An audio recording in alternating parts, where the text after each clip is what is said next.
guys so much for agreeing to do this. Of course. Thank you. So, I'm Angel. I've been watching Vertical since 2023. I've seen, I want to say roughly 2,500 of them. Whoa, Wow. that is a lot. 2,500?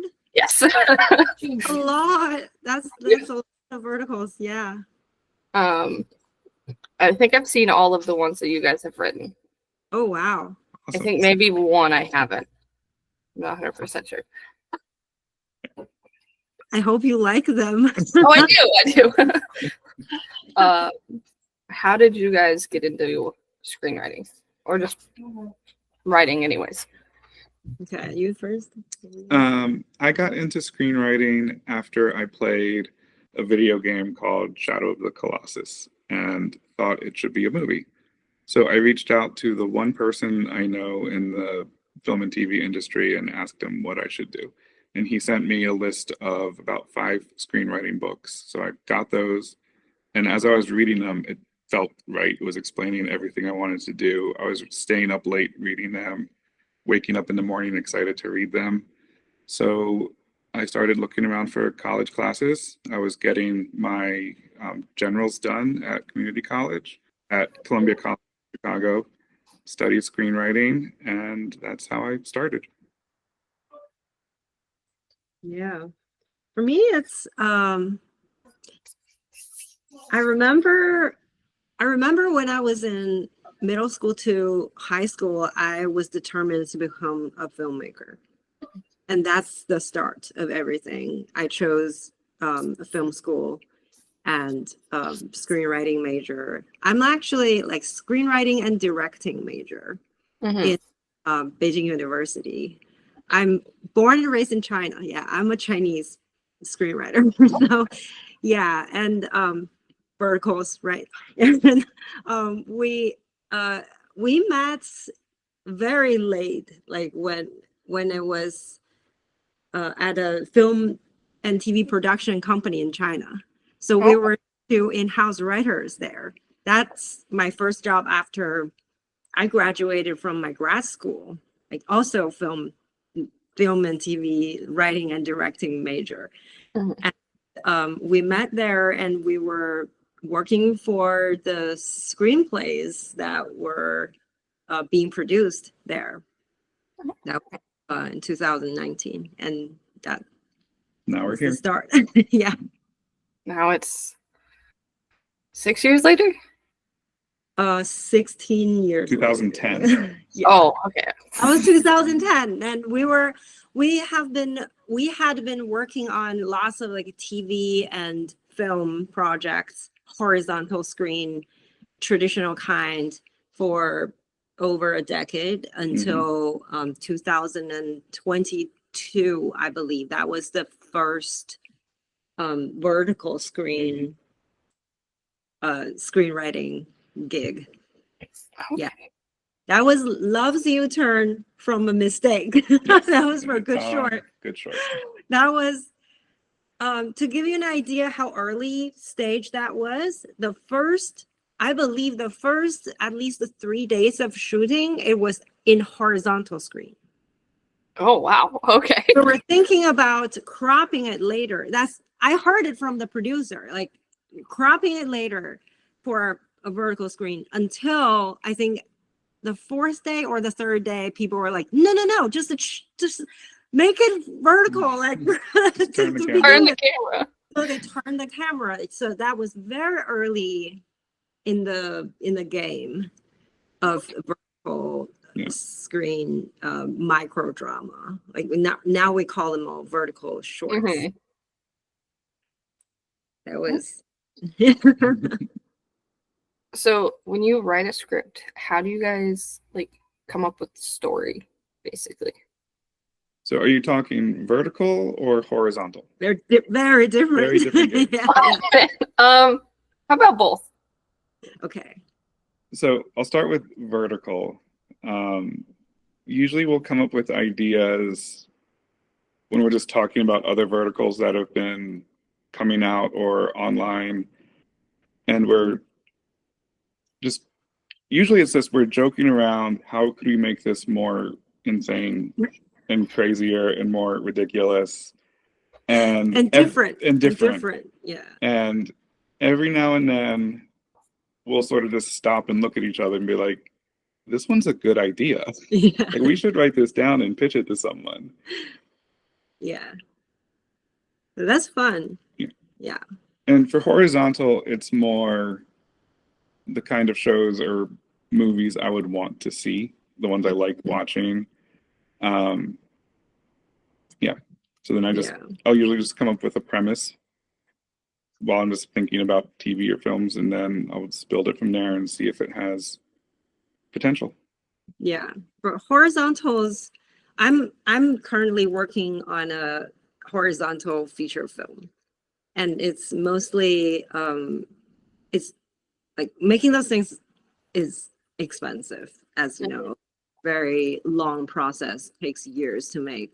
So it's usually the director or producer, they have a vision and they come to screenwriter and they talked about their vision, and the screenwriter's job is mostly try to make their dream come true. It's more like a collaborating process. Yeah. For verticals, it's just crazier. Like it's different. Yeah. Yeah, the pace is so fast. Everything happens very quickly. So it's good. Very. How long does it take you guys to finish a script from like start to finish? Whether it has to be like changes during filming included or it depends on what we're doing for that project. Like if we're starting from scratch, like just an idea, it takes about a month of just working on it and developing the idea and writing it all down. If we're doing translation and localization, it can be done in a week to 2 weeks.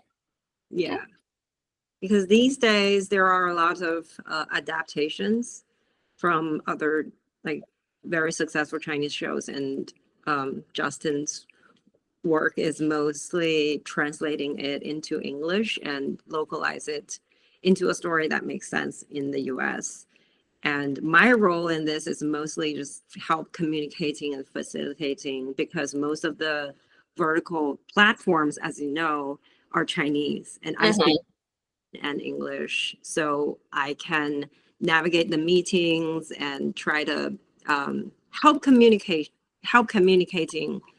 communication between the writer and the team. And that's our strength. We're a teamwork. Yeah. How do you guys determine when the scene cut happens? Oh, that's an interesting question. So when we're writing, every scene needs to be there for a reason. And once you've accomplished that, you need to end the scene. So whatever the purpose of the scene is, if it's to reveal like a character betrayal or something that's moving the plot forward, you want to get to that as soon as possible, and then the scene's done. Yeah. And for vertical writing, we have this mentality of like the pacing is more like setup, escalation, and hook, right? So it's very clear. Every episode is sort of like a 3-step process. There are variations, but the cliffhanger needs to be very strong. I think that's the question. That's what the question is about, because the hooks, the cliffhanger in vertical writing is very important, and we have to cut when the audience care most. And I think it's more about hope and fear and expectations. Like any writing, any kind of screenwriting is a game of expectation, right? You play with the audience about what their expectation is, and the verticals specifically, the expectation is to see what they wish happen and how to stall that from happening, and when to cut at a point, usually at a point when they are seeing it so clear it's coming, but it's stopped by something. So you have to prepare, and it's a very it's an art. It's an art to choose a right timing for the cut, and it's very important in the vertical game to choose the right timing. Yeah. Because when it's wrong, people swipe away. That's their biggest power. Like the audience have the power to always choose. They're always choosing whether to continue watch or they swipe. Yeah. One of the ways I look at it is the end of every episode is presenting a question.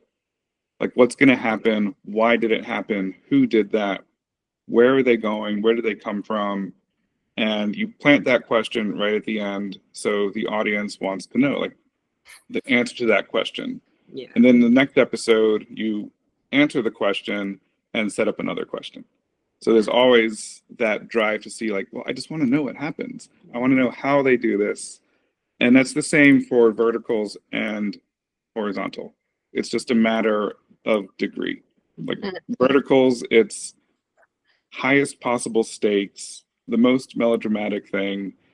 It's just right there, very clear. And horizontal stuff can be much more subtle, but you feel it. Like if you're flipping through TV channels, you watch one scene in a movie that's just playing on TV, you're going to keep watching because somewhere in there, a question has been presented to you that you want to know how it's going to resolve. And then you're sitting down and your afternoon is gone. Yeah. But you're happy. Yeah. And the difference is for horizontals, the question is asked and you want to know the answer because it's usually going against your expectation. Like you expect A to happen, but it looks like B is happening. What is going on? Tell me more. That's horizontal screen drama. But for verticals is usually it sets up your expectation right at the beginning and you just want to see that happen. But so many obstacles come up that just wouldn't happen and you just want to see that and you just emphasize on that over and over and it like your imagination is your bank of pulling new obstacles more interesting, more intense, more infuriating to get the audience to have bigger and bigger expectation of what they want to happen. So it's a different, it's sort of the same mentality, but slightly different. Okay. I can see it though. I'm like sitting here running through a vertical in my head and I was like, I can see it because the question gets answered and then I have a new one. And then it gets answered and I have a new one. Yes. When you guys get scripts, is it just like you create it or have you ever been asked to create a script? We have done both. Yeah. And we like both of them. It's usually the majority of the projects have been a producer or a platform coming to us with an online novel or a Chinese vertical that they want adapted and localized. There's been a couple where we came up with the idea and reached out to producers we know, and the show's been picked up that way. Okay. Writing a character, do you have like a certain image that you base them off of, or do you just this is what it is? And you mean like a real person? like yeah. Sometimes. Or it's a puzzle of personalities combining with each other. Like maybe it's not based on just one person, but several people combined, or ourselves. I think that's like for every writer, every creator, they create characters first based on themselves, a part of themselves. Definitely not like exactly themselves, but partly themselves. And for verticals, I think is even a little bit based on the audience. We picture the audience, we picture the part of them that needs the wish fulfillment, and we create characters based on that need. It's more audience oriented than horizontals. Yeah. Do scripts often get changed like during filming? And like, do they consult you about it, or do they just like, yep, we're changing this, and they go with it? Yeah. 100% of the time it changes. There has never been a script in Vertical World in Hollywood that has not changed on production days. Sometimes the writer is consulted. That's usually the best option because the writer knows how the whole script works, and they know if you make this change here, it's gonna wreck scenes in the third act. So I need to change it the right way so it won't mess things up. Mhm. But if a producer or anyone else wants to make that change, it can cause trouble down the line. For dialogue, a lot of the times it's usually minor changes. Like for whatever reason, the actor just can't say it right in a certain way, so they reword it so it flows better. Everything sounds different out loud than it does written down, and everything sounds different on set than it does in a table read. So a lot of it's just fine-tuning and tweaking and minor rewrites. Every now and then there'll be some significant changes, and we're usually out of the project by then. So we try not to think about them too much. Yeah, sometimes screenwriting is like making a strategy for an army to go fight the war. And on the battlefield, of course, they will yeah, the general is the director. They make the call. Like we're sitting at home in front of a computer. Like they're fighting the battle. So they usually directors, producers, actors, they make changes according to their taste and how they feel about the scene. And sometimes locations. The location is different from your when you're writing the script. So they have the final say. Yeah. I have a hard time watching my produced work. That was what my next question was going to be. Is if you guys watch the work you've done. I've tried to, and what usually happens is I'll start critiquing my own work in it. It's like, that line didn't work. It should have been like this. I don't like what the director did there. It was better my way. And I get too emotionally caught up in what could have been. And that's just not a healthy mental place to be in over and over again. So it's easier for me to sort of emotionally disconnect once we hand it over, because then it's somebody else's project. Like I can't see it as mine anymore, or it'll just drive me crazy. I enjoy watching anything that I had any like very little connection with. Like a lot of, I remember there was a show, I didn't write anything. I was just facilitating the meetings and helping communication between him and the producer. And I just considered I was one of the creators for some reason because my husband wrote it. So I watched it and I was just so excited to see. I read the script. I read what he wrote, and I was so excited to see it, like the incarnation of the word like on screen. And it's just, I enjoy it. I was like, this is the charm of filmmaking, because it's a collaboration. So many people's brains and wisdoms and skills are put together and on screen. And when you see it, you'll be like, oh, I thought it was just that. And so much is added to it. There's so much like more texture, like richer, and this is so much fun. Yeah, I enjoy watching it. I think anything I wrote at that point, I already forgot. Like whatever I wrote, I don't remember. I just think this is awesome. Yeah, that's mostly me. So out of your horizontals and your verticals, if you've watched them or if you've just written them, you can both answer which one has been your like favorite to do. For me, my favorite vertical was or is Come Back for You. That's Yeah. such a good one.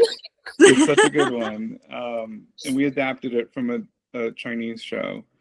But the reason I liked it so much, that was the first one I had worked on where the female lead was empowered from the beginning and on a righteous crusade of revenge.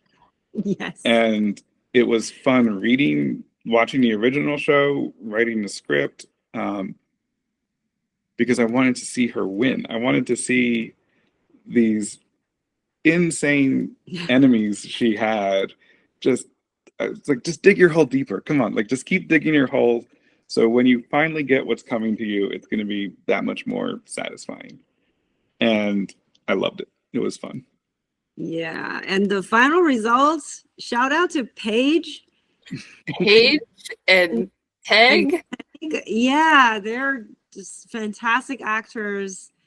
They are like everything we imagined and more.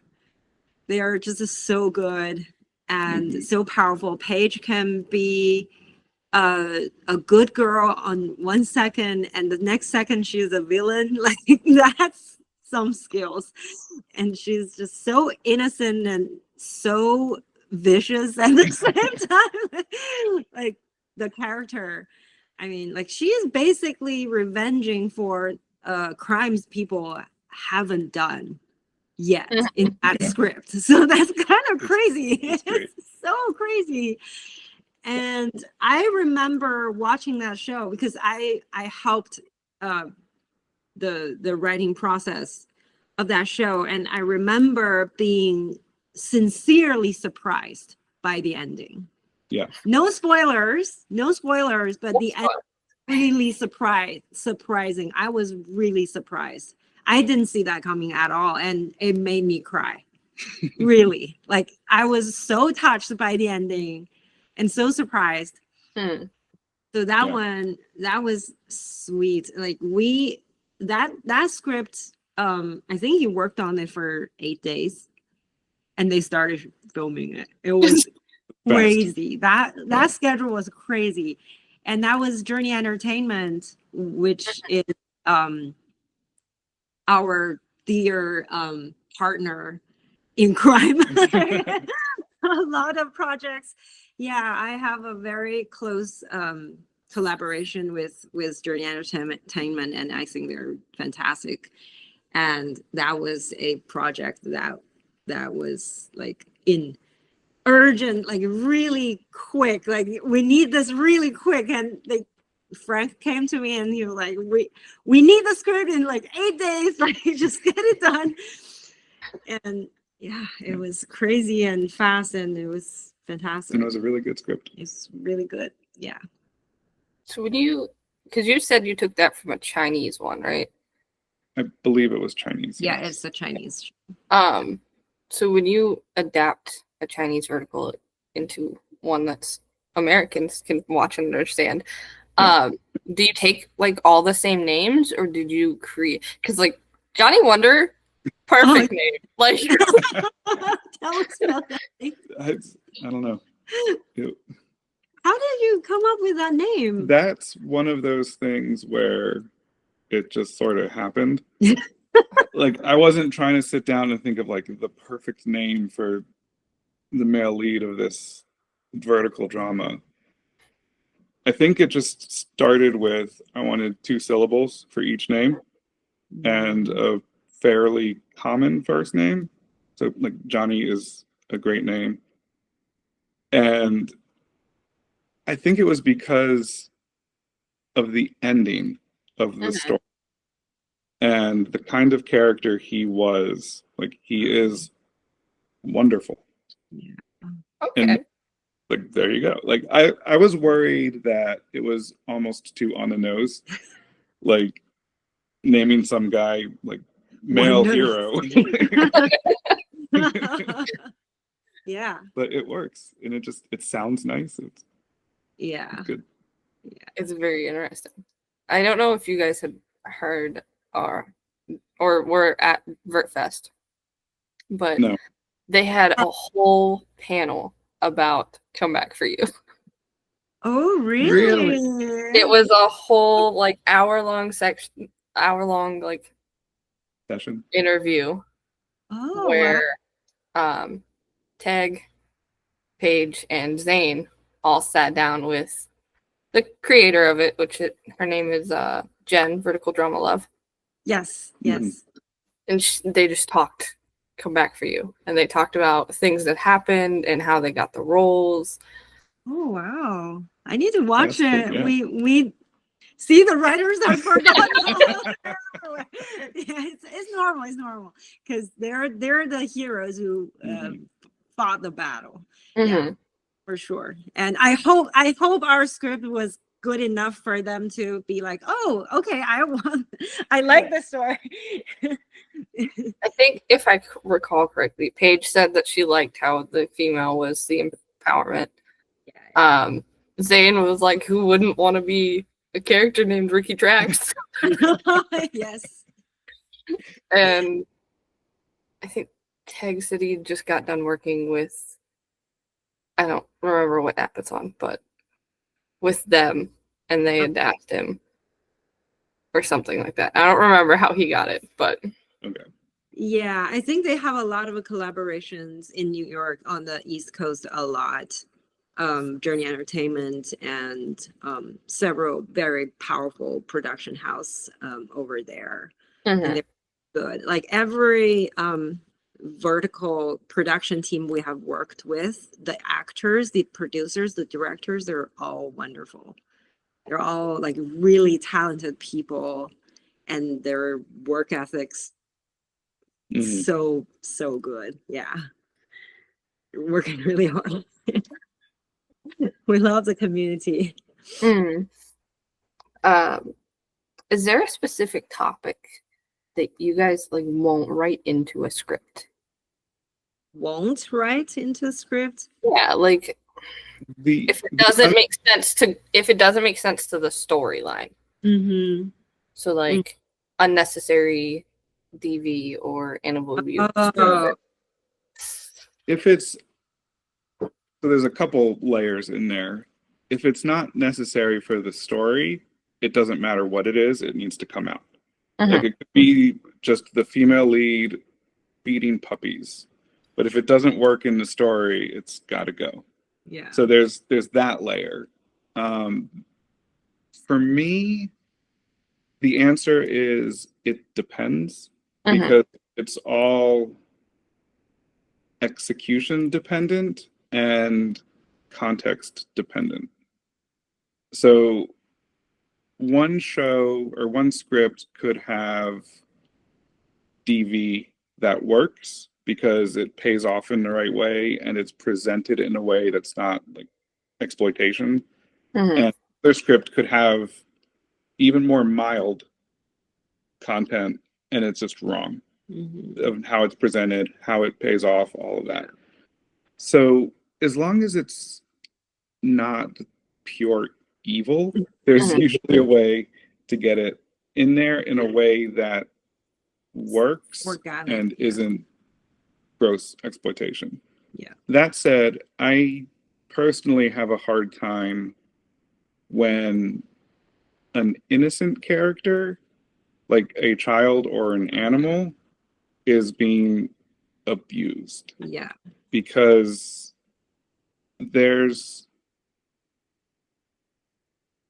it's not like you can't. Sorry, I'm trying to find. There's no way to justify it as punishment, even if it's a mistake. Like there's one of the shows we worked on, My Son's Bride Wants Me Dead.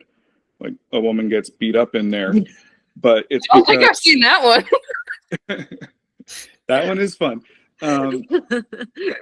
But there was a misunderstanding that caused it. So it's like, okay, this female villain thinks she is delivering righteous judgment to this woman. The audience knows you're completely wrong, and it's all going to come back and punch you in the face. So so that works, but it's hard to have that story justification when it's a child or a dog. So Yeah. but then even with that, it all depends. Yeah. That project, the mother-in-law project, we as screenwriters, we already reduced as we can as much pure violence as possible. And everything on screen, whether it's a slap in the face or let's say insult or I know the frustration, and I get frustrated too, but for that, I think vertical shorts have its own mentality and the sentiment of it and its own payoff.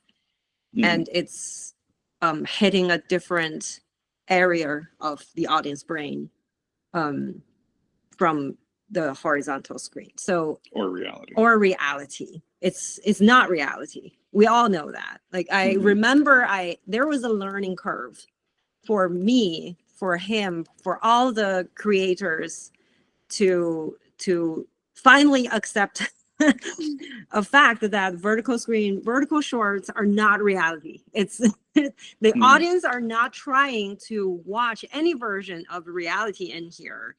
Or to learn anything that will make them a better person. It's not that. If anything, I think vertical shorts are, this is my theory, okay? Personally, I think vertical shorts are more of a safe space for people to entertain and to release a certain kind of pressure they get from real life, so they can finish watching and feel the relief of it and go back to become a better person. That's my theory. I think it's more of that. I don't think people are looking for a lecture in vertical shorts. And I think Jen, the Vertical Fest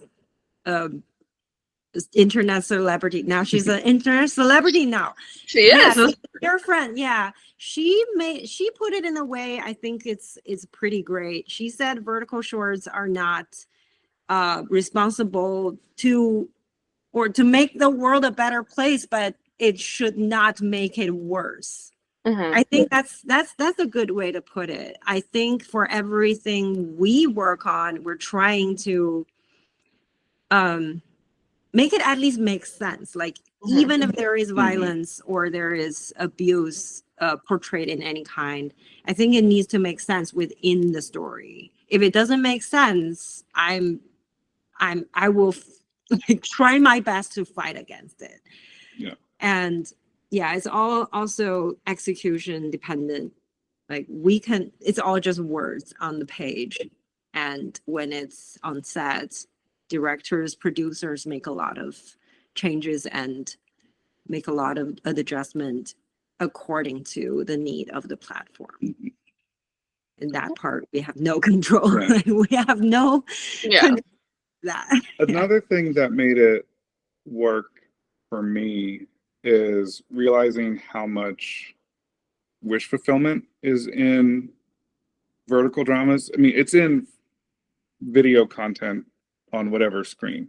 Like something about it, you wish you could be like that. And I have never gotten beat up by someone who had a misunderstanding and left for dead and then rescued by a billionaire. That hasn't happened to It'd be me. great. That'd be great. I would take a beating for that. But what has happened in my life is people have screwed me over. People have been mean and pointlessly cruel, and nothing happened. Yeah. I just got to be miserable and go to therapy, and they just went about their life. And I imagine that they have all the success and happiness that I want. So that's why I'm in therapy. And everything in Verticals is so over the top.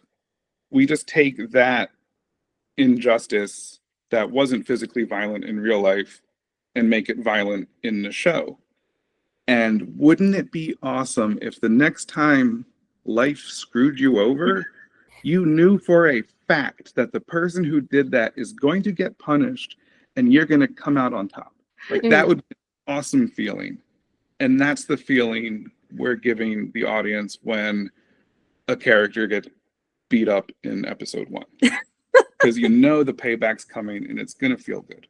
Yeah, like come back for you, right? I think that's such a powerful story that So is completely They murder her. wish fulfillment. Yeah. And I have to say like 2 things. One is that is what's missing in Hollywood these days, because things are like very sanitized, which is good. Which is fine, but some of the fun is missing. And some kind of stories are not allowed to be told, especially when it comes to the wish fulfillment of women who want to find their true love. But sorry, there is sirens going on. This is LA. No, I can't hear it. Yeah.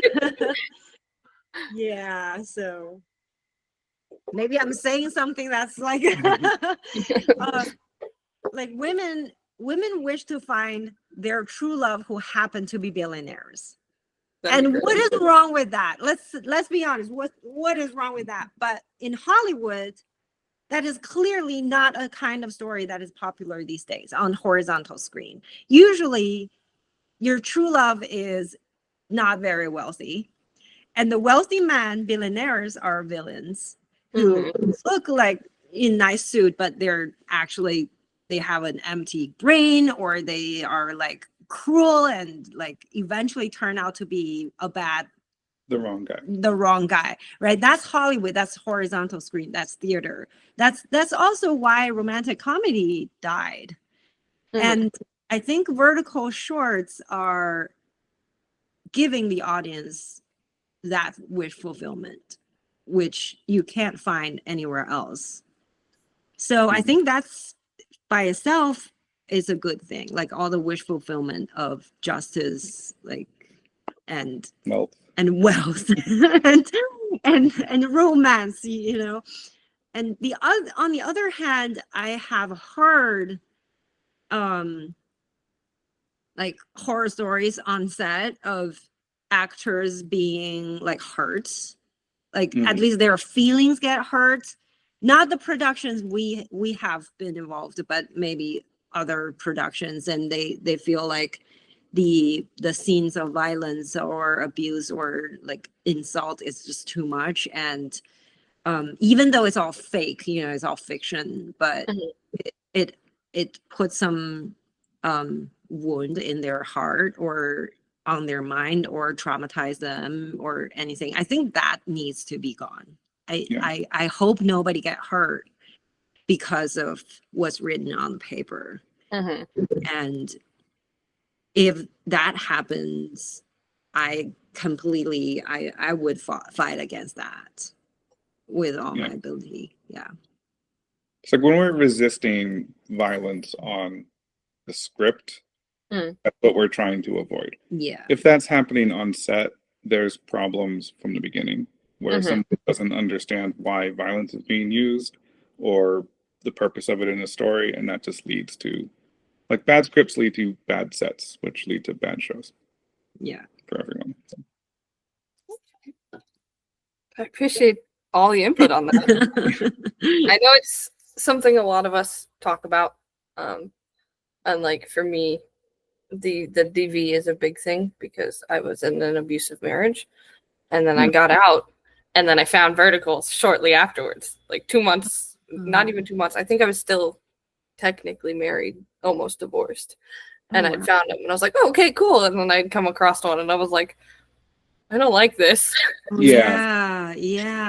A lot of them should put trigger warnings in the beginning or something. I think other than the mother-in-law one, we have not personally worked on anything that like seriously have like DV element in it. Like, My Son's Bride is the closest. Most, yeah. And that one is mostly violence between women, which is really weird. Among the vertical shorts, like women beating women is sort of a thing. And I don't know why. Like, I get it, but like the women abuse women. Yeah. At least for me, I'm like, okay, that makes sense. Women get in fights all the time. Men get in fights all the time. Yeah. But laying the hands on the other person, I'm just like, yeah. But I think like for male characters to use violence on female characters is still kind of rare, even in the vertical space. I think that needs to be really carefully dealt with if there is any violence. From that was a male character to a female. That was something we came across in Come Back for You, because Johnny Wonder slaps a girl, and it's shocking, and I can see how that would be very upsetting to some people. And when we came to that one, like, we worked hard to make that girl incredibly annoying. She's a villain. Yeah. She's a villain, and the audience has been wanting to slap her for a long time. And we let him do it, partly because of that, because it was a payoff. It was something she deserved. And it wasn't out of anger or aggression. It was you need to stop talking right now kind of thing, because everybody hates you. Still doesn't justify it in real life. Yeah. I have to be very clear here. That doesn't justify that at all in real. And I think even Johnny Wonders, that is a very controversial thing about that show. I've heard controversial things about that shot, that scene, and I'm surprised they put it in the trailer. It's right there, like you can see it, because the girl is like, "You slapped me," and Johnny said, "Yes. I did." I think that doesn't make it better, but at least that he owned it. He is like, "I did." It's in front of a lot of people. Is in a public scene. And let's be honest, that Come Back for You is a fantasy. It's a time travel / reborn. That doesn't happen. That doesn't happen in real life in thousands of years. It would not happen. So that gives it some wiggling room for that, I would say. So there's a lot of things that needed to line up right to make that scene make sense and less problematic. But it's still wrong. It's wrong. Nobody should hit anybody. Yeah. Are there any that you've done? I can't remember off the top of my head, plus watching so many. Yeah. That you've done that you would like to do a part 2 to, but have not been asked to? Oh, interesting. If we could do a sequel to one of them. Oh, sequel. Sequel is an interesting thing, because so far I think only Candy Jar does sequels. And there's Candy Jar and Alta is about to put out a sequel to Falling for a Superstar. They're about to put out Falling for a Superstar 2. And Drama Box did My Secret Agent Husband too. That we did localization on that one. And some localization. The script is very well written by Didi, the director, and we helped tweaking it here and there and did the dialogues like an adjustment a little bit. And that is a sequel. I think if we were gonna do Just off the top of my head, I would say Alpha Vivian. King's Mistake, Oh, yeah. because that ended with them winning and together.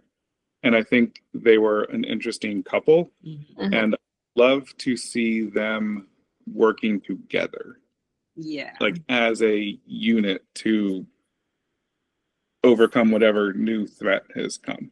Like, I want to see that girl in a position of power. Yeah. Yeah. She is a tribrid, a vampire, a witch, and a werewolf.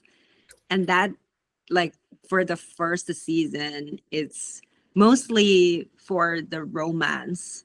Mhm. But if there is something else, like, she became a queen. She became like the alpha queen, right? Mhm. By the end. And that story, actually, when you asked which one was my favorite, that is my favorite show so far. We adapted that from an online novel. It was like the top one novel of that website. So we adapted it from Alpha King's Mistake, that online novel, into that show, using the story mode of Lost and Caution. Mhm. Yeah, so that's a Lost Caution type of story, a spy story, and she falls in love with the person she's supposed to assassinate. So I personally love that kind of story. And I think most of the ones we've worked on don't leave room for a sequel at all, Mhm. because the whole goal is to get them together at the end. But I think Alpha King's Mistake, there's enough interesting stuff in that in the world, in that world, that we could go into and explore and have yeah. more fun shows. Oh, and another one, A Million Reasons to Love a Prince. Yes, please. That one, I would want to see a sequel. I just want to see those two people together. Like anything they are in, the two actors, so lovely.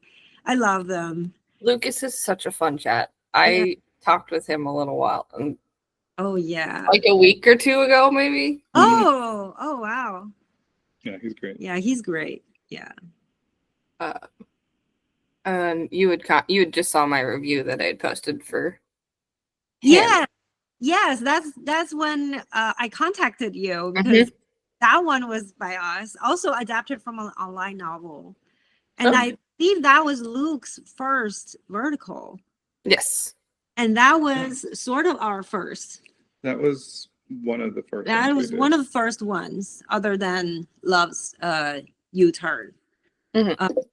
So we met on set, and we were like, this is the first time we do this. The first time we do this too. So yeah, it was such great fun working on that set. And Kirby, well, she's so sweet and she's so hardworking. Yeah, those actors are phenomenal. Is there a genre that you guys haven't written yet that you would like to for the vertical space? Okay, is there a genre? We have done werewolf. We've done contemporary romance, romantic comedy, reborn, time travel reborn. I think What else? YA is one we haven't really done yet. YA is something he would be really good at. Yeah. And a cooking show. Okay. I'm so into cooking, and nobody asked us to do a cooking show yet. So if next any cooking show, like with a chef as the main character, that would be fun. Yeah, those would be good. Would you guys ever do like a thriller or a horror if it were to ever come into the vertical space? I would love it too. So I'm a horror person, but yeah. I would love to see more genres in vertical, and whatever they are. I feel like horror and thrillers, they seem like they should be good fits, but they haven't quite clicked yet. But once they do, I would love to do that. Yeah. I think Alpha King's Mistake has some thriller elements in it because it's a spy story. But that's for the romance. What else has some thriller type of elements in it? I think I think- Am Bloody Mary yeah. is on real short, and then Dungeons of Ecstasy is a little thrillery. Oh, yeah, I saw some of that. That looks so good. That looks very good. It was. It is. I've seen a lot of everybody's verticals. Yeah. But Eric is. I even have his jewelry for his poetry. I have his poetry book. Wow. That's awesome. His poetry book. Yeah, Eric is such a multi-talented person. He is so good in Boss Please Behave. I binged that show in bed. You're so mad. You're like, Yeah, it's just I just Going, couldn't going. stop. It's just so good. Kira and Eric, the chemistry, so good. I remember reading that script. Justin, I think he localized it. Mm-hmm. And the Chinese version of that script was very Chinese, I would say. I read it and I was like, this is so Chinese. How can it be translated? I can't see like Westerners' face in it at all. I just cannot imagine it. And he translated it. He did it. And Eric, he pulled it off. Like it's so amazing. Like the kind of passive aggressiveness of a man who thinks this way, but he acts the other. I thought only Chinese men did that. Sorry. That was a good one. Yeah, that was so great. Yeah. What tips would you give someone who's looking at starting screenwriting? And what would you say to someone who is currently trying to be a screenwriter? Oh, wow. That is a very hard question, actually. Advice on how to start and advice for struggling screenwriters? Okay. Not necessarily struggling. Some people, they just come in and be successful and rich, Maybe. So this is my personal opinion that until a screenwriter has enough money, they could stop today and be okay for the rest of their life, they are still struggling. It's psychological torture screenwriting because you don't know if or when you're going to get paid next. And you're putting so much, even for verticals, you're putting so much of you into that script that when it gets rejected or you get notes saying this is bad, this part's bad, this part's bad, this is an awful idea, like it hurts. Like it is emotionally painful. So one, be prepared for that. Yeah. Have a backup plan, because stability gives you the space to create. Like I have a backup plan being a preschool teacher. Like I'm one class away from an associate's degree, and I hope I never have to use it. But just knowing that, like, okay, if all of this falls apart, we're not going to end up homeless. Like getting that terrible worry out of the way is night and day difference than before. So like you need some sort of backup plan to just give yourself peace of mind. For someone who's wanting to get started, there's some givens. One, you need to be writing a lot, and you need to be reading a lot, like reading books and screenplays, and watching a lot of movies and TV and verticals, preferably ours. If you watch all of our verticals, you'll become an expert screenwriter and make millions. What if you've already seen all of yours? So yeah, and then I think those are all given. Everybody has to do those. What worked for me was you have to put yourself in places where there's other filmmakers. Yes. That could be film school, That could be being a PA on set as much as you can. Like it's low pay, long hours, but you're meeting people who are doing the thing you want to do. And that's going to be more valuable than winning any contest. Mhm. Like, I don't want to say network because that feels hard and it feels kind of slimy and it feels like you're using people to get ahead and it's ugh. But if you're putting yourself where there's just other people, it's going to be easier. You're going to meet people. You ask them how they ended up where they are, what they're doing, what they want to do in the future. You're going to make connections that will help you. Yeah, and help them. You go look for ways to help people. You go look for ways to get involved, to offer help, to solve problems for people.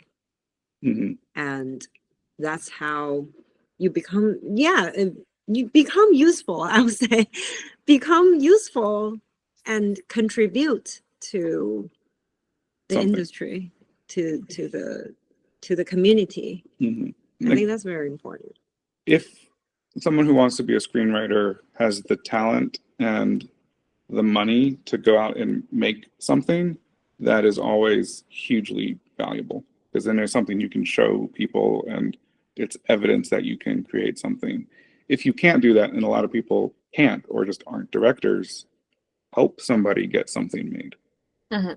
Like she was saying, like help someone get their short film off the ground.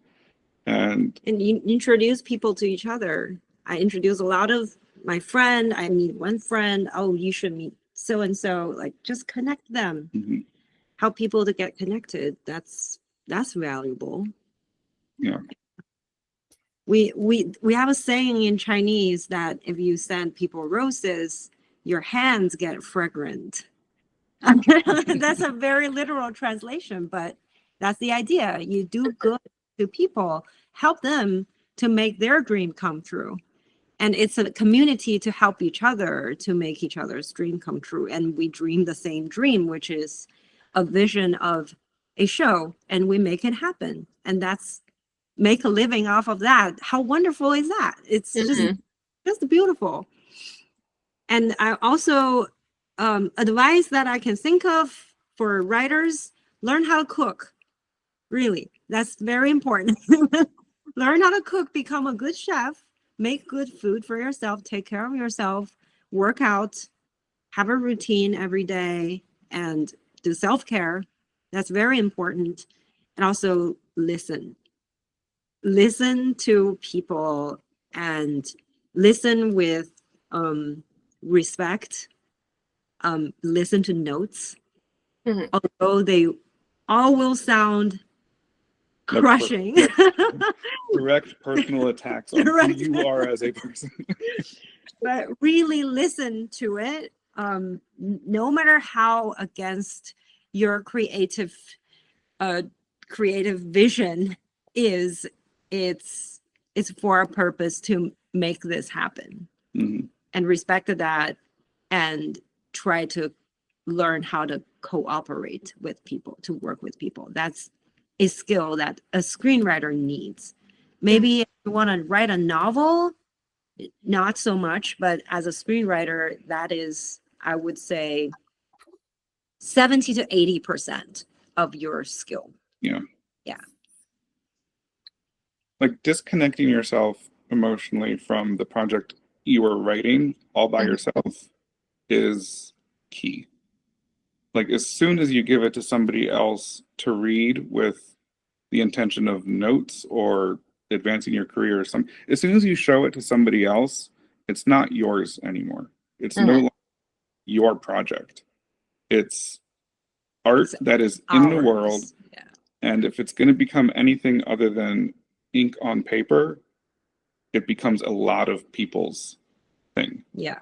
And if you try and hold on to it as this is my script for my movie, for my show, you're going to be prickly when people who know more than you about cinematography and directing and editing share their expertise with you, it's going to feel wrong and you're going to want to say no. If Yeah. you're going to want to try and do it all by yourself and it's never going to work.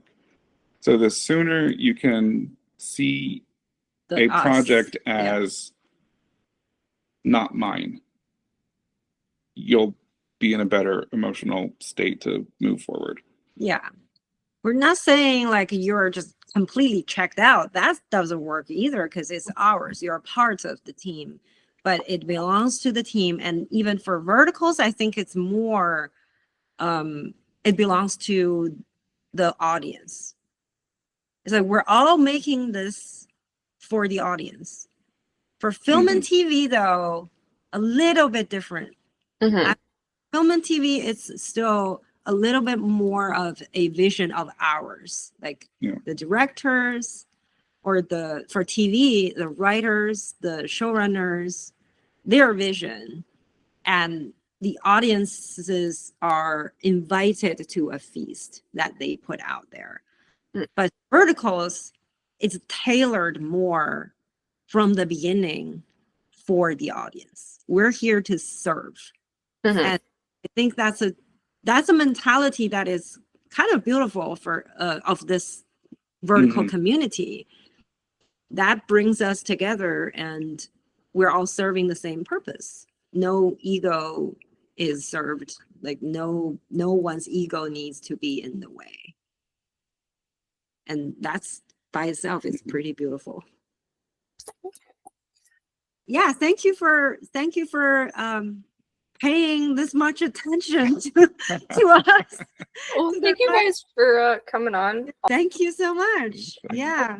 I appreciate you guys for coming on. It was great to get your insight, and I hope that you guys have a wonderful day. You too. You too. Talk to you when our next show comes out. Yeah.